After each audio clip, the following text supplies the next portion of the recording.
My name is Gian, father of two, a son of two Italian immigrants.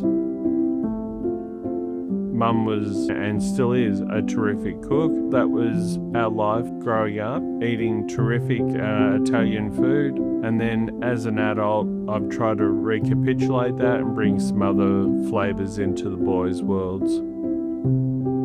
I grew up in Moonee Ponds, just down the road from Windy Hill, so I became an Essendon supporter very early on. My kids are both Essendon supporters. We follow very closely the fortunes or misfortunes of the club.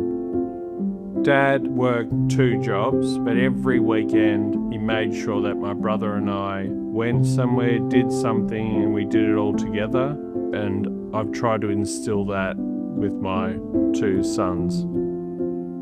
I worked for nearly 8 years at the Peter MacCallum Cancer Centre as an administrator of research. Then in 2021, I was in Canberra and had a really significant dizzy spell. Went to the Alfred that night, and that's when I was diagnosed with a glioblastoma, brain cancer. I knew what it meant, and that was no hope.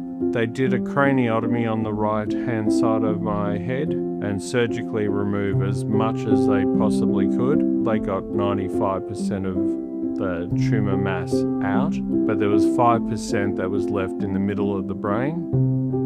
I did the standard of care, which is chemotherapy, radiotherapy. It made me incredibly ill, and then after 9 months, the cancer came back.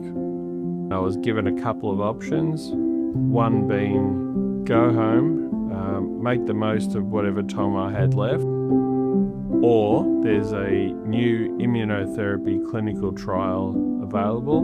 Do you want to have a go at that? I selected the immunotherapy trial.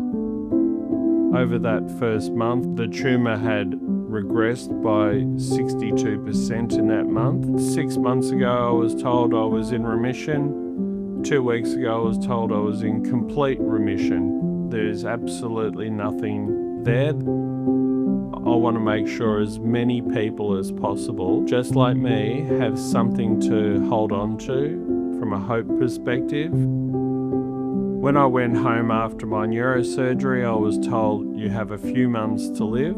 Gather photos, put some mementos aside, created a box for each of them, talking about my love for them, but also my hopes and aspirations for them. And I hope I don't have to pull those boxes out for many decades. As we do more research, as we do more clinical trials, hope is emerging. Genuine hope is emerging.